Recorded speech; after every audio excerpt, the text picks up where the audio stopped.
Alright, got a 2017 QX60 here. I believe, maybe a 19, I'll double check. 17 or 19.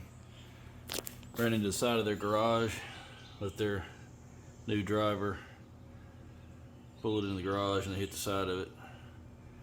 I'm going to reshape all this and reshape the bottom valance and save it. And there's a crack under here.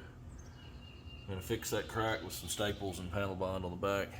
And that way we can keep the paint just right in here. That'll save the color match on each end, and I'll just end up clearing the whole thing. I may even spot the clear over into here or something, and maybe right up here. Depends on how far out the repair has to go. But we got to get the bumper completely off, detrimmed and all that, then I'll start the repair. Okay, I went ahead and pulled it outside before I disconnected the connectors. That way I wouldn't have to drive it out here and set any codes for the parking sensors. There's one connector on this side.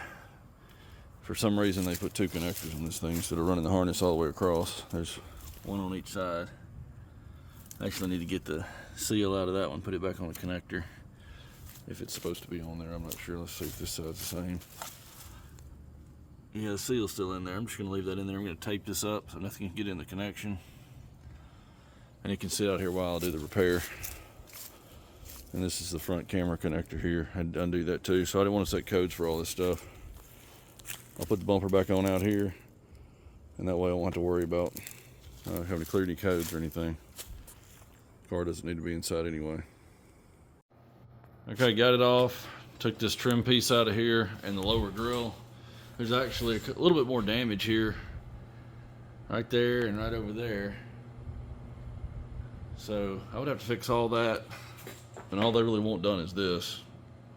I'm just gonna spot in over into here and then run the clear over to, right over into this area here where I can hide it in this radius and not get into all that and all the bug chips, rock chips and bug damage. And try to blend the clear right in here in this skinny spot. There's one scratch here I'll have to fix, and I'll have to come all the way around with the clear on this side, but I'll clear the whole corner and up into here. That way I don't go up to the top. That's going to meet the hood and the fender. I can hide it in here and right across into here and right there. And the grill's got actually a decent gap in here, so I can tape the grill off. You can see through there. That'll keep me from potentially damaging the grill. Plus it's cracked right here and I don't want to break it. So I'm just going to mask it off and then sand down in here all around it. I've only got to sand from here to here, so it's not really going to be much of an edge to worry about. Plus I've got a big gap there to work with. So that's the game plan. Got a spot here where it must have touched something behind the bumper. Got to heat that, push it in. I heated this up and just pushed it all out, and there was a ridge in this textured part of the bumper. I thought this right here was the whole valance when I looked at the car, and I told her I could save it.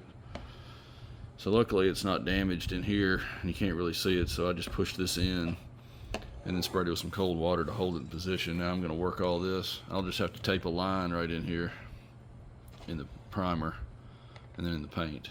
But I'm going to leave all this together, and the old trim piece that came out of here is okay enough to test fit the holes, so once I repair this I'll use it to test fit. That way I don't have to put the new piece in and risk breaking it coming back out, just to test fit. So essentially going to work these out with these plastic PDR tools. I'm going to heat all these areas and push in here and out from the inside there.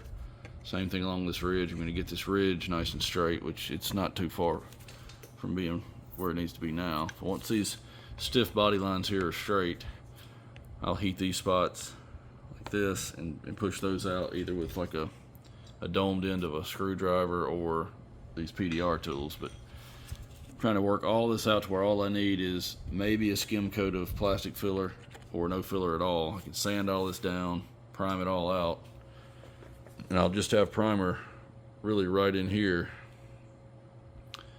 and I'll take the color out to here and the clear about 6 inches past that, and I'll have to put a little color in this. I'll have to prime this scratch after I sand it out, but I'll dust a little color off this edge and not go into too far into the back corner there where it's meeting the fender up at the end.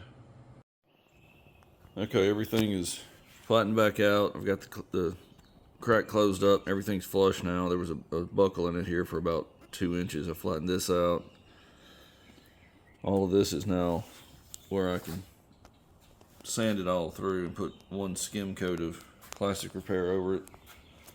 I think the bottom here, maybe it'll just prime all this out, but I'm going to definitely put filler here just to make sure I have everything smooth, and filler from this line down into here. But I've got to do the repair on the backside with some hot staples and some panel bond. I thought about putting the trim piece in here to locate everything while I let the adhesive cure, but I don't have enough time to let the adhesive cure and also get this in primer. So what I'm going to do is put the piece in there, make sure it will fit. I'll probably put a couple of staples just across, one across here and here, these two corners of this hole, just to hold the hole together. Put the piece in, make sure it's going to fit, then pop it out to do the repair. That way I can have the piece out of here to prime it today. The adhesive would have to sit for several hours, but I need to go ahead and get this repaired and primed, so I can't leave the piece in there. Well, I'll at least check the fit with it, pull it back out, and finish off the repair on the inside. Okay, I'm taking these corner staples, and you can actually bend this right here at this little notch they put in it. I've got to hold this with my other hand though to do it. I'll hold it right in here and bend just the top half of it over this direction. That's what I did here. I was able to lay it around that corner and just melt it in with this. You just hold the button down here and it heats the element up. And when it got done, instead of contaminating my soldering iron, I don't really have one of those plastic melters, but I just heated this with a heat gun and ran the plastic back over the staple to bury it. I'll show you what this one looks like when I get it on here. It's going to go, once I bend it, it'll go in this corner. And I'll show you what it looks like without melting the plastic over it.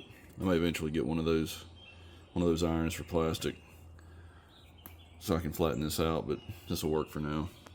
And then I'll clip the ends of this off to get it out of my way, and then I'll do the same thing on the other. You can just run all your staples and then clip all of them at once, but this is kind of in the way. I'll just clip it off flush, and I'll grind it down and flush with the plastic when I grind everything else out for the panel bond. Okay, I was actually able to get it in there without cutting the other one off. But you just hold the button down until it starts to melt, and you bury it.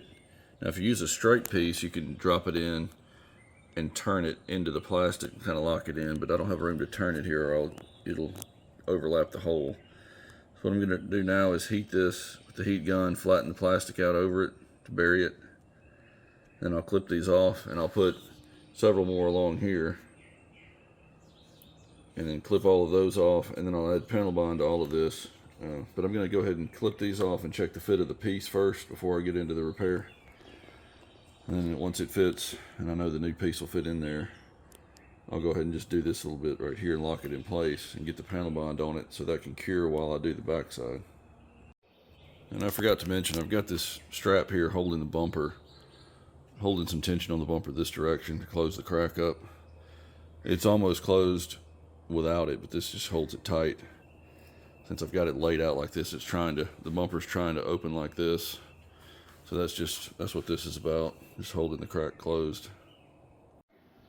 Alright, I've got all the staples in that I can fit here, and then I went through and melted some of the plastic over them. Some are straight, some are like a back and forth wiggle that take up a lot more surface area and put a lot more wire in, so I put those where I could, but right there in the corner where they won't fit, I put some just straight ones. I'm going to grind all of these down. We've just got little spikes sticking out now. Grind all this flush all the way around into here where I sanded it. I just sanded it to knock off the paint overspray so I don't melt any of that into the plastic. But I'll go out about to where I sanded it with the grinder and rough it up, and then this will all be coated in panel bond, and I can flip it over and start doing cosmetic work on the outside. Okay, ready to go here. You can see where I hit it with the grinder all through here, and I went out, this is probably a good 6 inches with 80 grit just to rough all this up. I'll put panel bond over this entire area just to spread the surface area out, give it a lot more area to bond. Once that's on, I'll flip it over and I'll groove out the crack on the front and get some cosmetic repair adhesive on the front. and block that out and get it primed. I got another bumper to prime with it, so I'm trying to do these at the same time. Okay, filler's on, blocked out. I put a little here just to smooth this area out. This bottom part pretty much all sanded off because it was so close to flat already. So I just went in and took it off, and I'll prime it and block that out. But I don't really need any more than that. This is where the crack was. So I'll spot in some primer. I'm going to stay away from these tape edges so I don't build it up. And this is actually a taped edge here in the paint. This is part of the bumper, so I've got this tape a little bit past where the tape line will be, and I'm going to try to blow the primer this direction so I don't build up a lot on that edge. Okay, I wasn't able to film the paint job, but I've got the straight edge here, fine line pulled off. Did that right after I shot it. Used some blender right here in this area just to fog it in. The clear stopped right in here, but I fogged the blender over the edge, and I'll come back in here and just hand buff. Maybe use a small buffer in here just to take off the overspray, the real light overspray that's there. This was all 3000 grit from about right here all the way to the end. So I'll take this tape off here and just polish off that edge. I taped it along this body line so that I'd have a break where I could just rub it and you wouldn't see the transition. This one didn't run quite as far. I just ran it over into here. I'll polish that out. Decided to go ahead and take the grill out. It really wasn't that big a deal. Stopped it here as well. You can see it's just blended together into the original. I'll polish that out. That's all 3000 up into here. So I need to get all of this off. I don't want to go to the top where you could see it. I just stopped it right here, right by the headlight. And this is color blend out to about the ultrasonic sensor there. So it's color right in here and then clear all the way out.